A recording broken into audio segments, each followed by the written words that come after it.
Bonjour, merci de toujours nous faire confiance sur New World TV, la télévision qui vous transforme. On va parler du Soudan. La rue aura-t-elle raison du pouvoir militaire? On va discuter de ce thème avec Mamadou Diouf. Mamadou, bonjour, vous allez bien?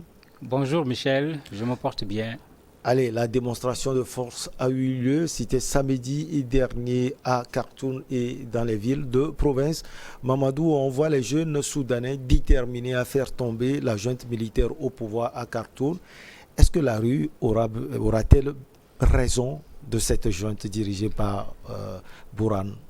Il va être difficile de faire de la futurologie, j'allais dire, pour dire ce qui se passera demain. Mais une chose est sûre, ces manifestants, cette rue a eu raison du pouvoir de El-Béchir. Et quand on compare les deux pouvoirs, El-Béchir avait déjà fait 25 ans de pouvoir. C'était incontestablement un régime militaire. Ce régime-ci est toujours un régime militaire. Ils ont fait 2 ans au pouvoir. Et même, ils n'ont pas tout le pouvoir dans le principe. Ils partagent le pouvoir avec les civils. Donc, s'il faut comparer, faire tomber El-Béchir me semble beaucoup plus difficile que faire tomber ce régime qui est là sur place actuellement. Maintenant, quand il s'agit des manifestations, n'oublions pas que pour El-Béchir, ce n'est pas 2 ou 3 manifestations qui l'ont fait tomber. Il va falloir pouvoir reprendre les mobilisations et surtout augmenter le nombre de personnes qui participent aux mobilisations, faire durer ces mobilisations et malheureusement, le plus souvent, ça a son cortège de morts et de blessés avant de faire tomber un régime. Mamadou Diouf, quand on voit votre raisonnement, cela veut dire que les militaires peuvent tomber à chaque moment, à tout moment. Mais ils peuvent tomber, ils peuvent tomber parce que la détermination n'est pas partie et on est à 2 ans. C'est-à-dire les mêmes personnes qui avaient fait tomber El-Béchir, certainement 95% de ces personnes sont là. Les mêmes structures qui avaient travaillé à la chute de El-Béchir, ce sont les mêmes structures qui sont là, qui réclament la chute du pouvoir militaire. En particulier l'association des professionnels soudanais qui regroupe des professeurs d'université, des médecins, des avocats. C'est eux qui ont théorisé même cette transition longue. C'est eux qui l'ont théorisé. Les réformes du Soudan, c'est eux qui l'ont théorisé. L'organisation par les quartiers, c'est eux qui l'avaient théorisé. Mais tous ces gens-là sont encore là. Et ils sont contre la continuation de ce régime militaire. Donc, à la limite, ce qu'ils savaient faire, ils savent le faire. Et en plus, ils ont une expérience supplémentaire parce qu'ils ont fait tomber un régime en utilisant la stratégie de la rue. Mamadou, ces manifestations, comment elles sont organisées? On voit les jeunes Soudanais partout qui sont déterminés à en découdre avec la junte militaire. En fait, ils ont repris avec ce qu'ils appelaient les organisations de quartier. Puisque ça se fait à 2 niveaux. Il y a la grève qui est là.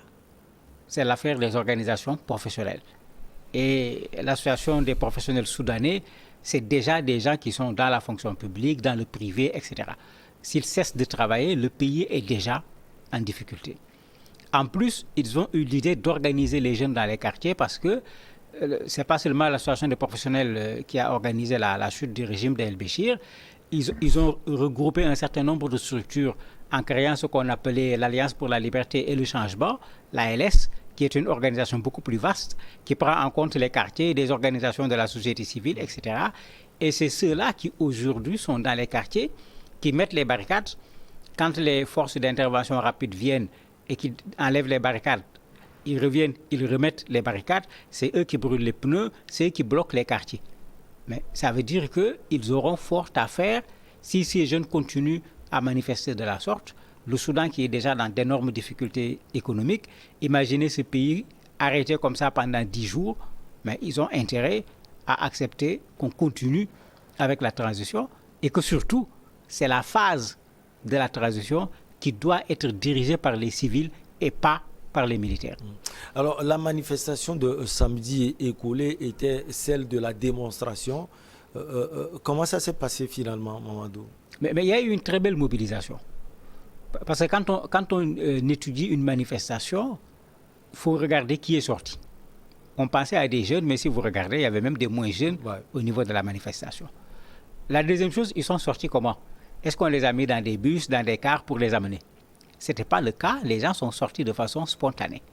La troisième chose, le régime militaire avait barré des ponts, des accès pour rendre difficile à la population le fait de pouvoir aller à la manifestation. Tout ceci n'a pas découragé les populations pour aller à la manifestation. Mais ça veut dire que ces gens, effectivement, en veulent à ce régime militaire. Sinon, cette marche des 1 million, comme il l'appelait, tous les enjeux qu'il y avait dedans, toutes les arrestations qui ont précédé, si les gens n'y croyaient pas véritablement, beaucoup n'allaient pas sortir pour aller à cette marche. Et pourtant, c'est le contraire qu'on a constaté aussi bien à Khartoum, à Omdurman, que dans beaucoup d'autres villes à l'intérieur du Soudan. Qu'est-ce qui justifie cette mobilisation, pas celle de ces temps-ci, la mobilisation déjà sous l'ère Béchir de ces Soudanais? Il y avait plusieurs choses. La première chose, 25 ans de pouvoir, c'est trop. Il faut qu'on le dise, il faut qu'on le répète. 25 ans de pouvoir, c'est toute une génération. Quelqu'un est né, il est allé à la maternelle, au primaire, à l'université. C'est le même président qu'il connaît. C'est trop. Ouais. Il faut le dire et il faut le reconnaître, c'est trop, c'est exagéré. Ça crée une sorte de lassitude, ça crée même à la limite une sorte de dégoût par rapport à la personne qui est devant, au point qu'on ne regarde plus est-ce que ça travaille bien ou ça ne travaille pas. Non, le gars-là, il doit partir. Ça devient, il doit partir, même sans raison. La deuxième chose, malheureusement, 25 ans de pouvoir, une guerre avec le Soudan du Sud, ensuite une guerre interne avec le Kordofan, le Nil bleu, etc., avec le Darfour. Quel niveau de développement pour le Soudan? Pas grand-chose. Ça aussi, si tu fais 25 ans de pouvoir, il faut pouvoir présenter un bilan qui a la dimension de 25 ans de pouvoir. Et il n'a pas été capable de le faire. Le troisième élément, je disais tout à l'heure qu'ils ont créé l'Alliance pour la liberté et le changement. Les gens voyaient tout le temps la même chose et les libertés étaient véritablement confisquées dans ce pays. Mais tous ces éléments mis ensemble ont fait que, effectivement, les gens n'en voulaient plus de ce régime. Et quand on veut faire tomber un régime, il faut être intelligent. Ben, comme je l'ai dit tout à l'heure, des médecins, des architectes, des professeurs d'université, ils ne sont pas nés de la dernière pluie. Ils se sont mis à mettre en place une stratégie à long terme. Parce qu'ils ont commencé par des écrits, par critiquer un certain nombre de choses, par dénoncer un certain nombre de choses, conscientiser la population, de sorte qu'au moment où on a appelé les populations à se mobiliser, les populations savaient parfaitement pourquoi il fallait se mobiliser, mais également comment il fallait faire cette mobilisation.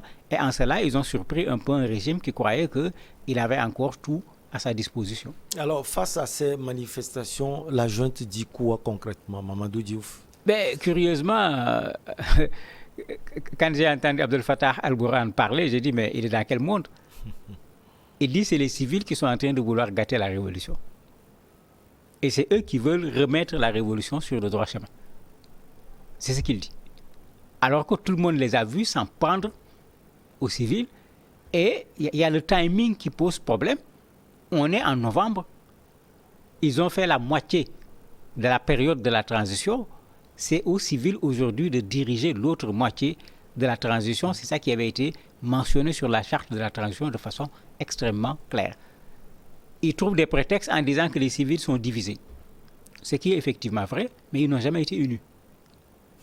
Dans l'Alliance, vous avez des groupes qui ne sont pas les mêmes. Il n'y a pas les mêmes points de vue. C'est des discussions chaudes, puisqu'ils fonctionnent sur un système démocratique avant d'aboutir à une prise de décision. Quand ils ont élargi l'Alliance aux groupes armés du Darfour et autres, parce que ce n'est pas les militaires qui ont réussi à convaincre ces groupes armés de poser les armes, mais c'est l'Alliance pour la liberté et le changement. C'est eux qui sont allés sur le front, discuter avec eux en leur disant non, on veut faire un autre Soudan. Vous faites partie du Soudan, cette guerre ne nous mène à rien. Il faut que vous acceptiez de déposer les armes et que vous veniez ensemble. On va mettre en place ce Soudan. Mais c'est eux qui ont fait également ce travail-là. Et aujourd'hui, on les considère comme des gens qui ne sont pas capables de gérer le Soudan, comme des gens qui sont divisés, mais des groupes armés, des groupes de société civile, des partis politiques. Mais il est normal que quand ils sont ensemble, que tout le monde ne pense pas la même chose. Et d'ailleurs, la démocratie n'est pas faite pour que tout le monde pense la même chose. On parlait également, Mamadou, sur ce plateau des pro-armés. Ils sont où aujourd'hui? Ben, c'est la question que tout le monde se pose. En tout cas, avant le deuxième coup d'État, puisque c'est comme ça qu'il faut l'appeler, c'est eux qui campaient devant les camps militaires et qui demandaient effectivement la chute du régime civil, la démission du Premier ministre. On les voyait tout le temps et les militaires les avaient laissés sur place. On ne les avait pas empêchés de faire leur sitting. Ils n'étaient pas nombreux, tout le monde l'avait vu. La première réplique des pro-civils a été une manifestation qui était une démonstration de force, qui montrait déjà que les deux forces ne sont pas du tout les mêmes. Mais depuis le coup d'État, depuis les manifestations, on n'entend plus parler des pro-armés. En tout cas, on n'a vu aucune manifestation. De temps en temps, vous entendez quelqu'un prendre la parole, mais on n'a pas vu de manifestation pour dire on va soutenir le régime avec le coup d'État, comme on avait vu les gens le faire avant le deuxième coup d'État. Donc, comme sous Hassan el-Béchir, les manifestations vont continuer. Mais très certainement, ils ont déjà expérimenté une chose. Ils ont obtenu le résultat. Ils comprennent très bien qu'on ne fait pas tomber un régime du jour au lendemain. Mais ils sont là en train de s'organiser. Ils ont fait la marche du million. Peut-être ils vont chercher après la marche du 1,5 million, après la marche de 3 millions, puisque c'est ce qui avait été fait pour faire tomber el-Béchir. Les choses sont allées crescendo. Ici, on est juste à quelques jours après le deuxième coup d'État.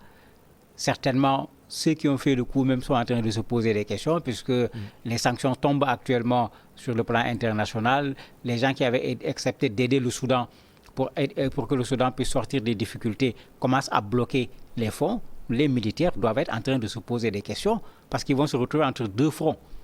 Un front avec la communauté internationale, un front avec ces populations qui ne veulent pas de ce régime militaire, et il y aura même un troisième front.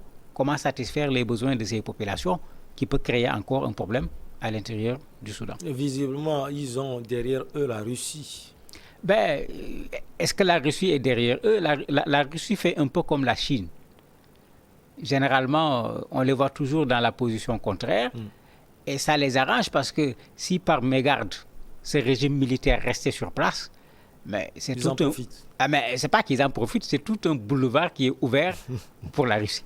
Donc, ne regardez pas la position en termes de principe. Ouais. La Russie est en train de vouloir gagner du terrain sur le continent africain et ils font comme tout le monde. Hein. Les puissances qui sont là, vous les voyez, vous pensez qu'ils collaborent avec le pouvoir, mais ils sont en contact également avec l'opposition parce que leurs intérêts, ce ne sont pas des intérêts de pouvoir ou d'opposition. C'est des intérêts qui se trouvent dans le pays. Quel que soit celui qui est dans le pouvoir, ils veulent maintenir leurs intérêts. Les Russes sont en train de vouloir s'introduire et ils ont peut-être pensé que les militaires peuvent être la voie par laquelle ils vont s'introduire au Soudan. On parle également d'arrestation arbitraire. Ben, en fait, il y en a eu depuis avant le deuxième coup d'État. Puisque c'est comme si l'Alliance pour la liberté et le changement, c'est comme si les gens avaient vu les choses venir.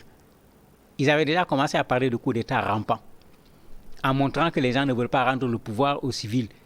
Et c'est ce que je dis, ce n'est pas des gens qui sont nés de la dernière pluie, c'est des intellectuels, c'est des gens rompus qui se sont opposés pendant longtemps à Omar el-Béchir, qui connaissent très bien le Soudan et qui ont bien préparé la population, de sorte que quand le deuxième coup d'État est venu, c'est comme si ces gens étaient des prophètes et qu'ils ont dit une chose et que voilà la chose qui se réalise.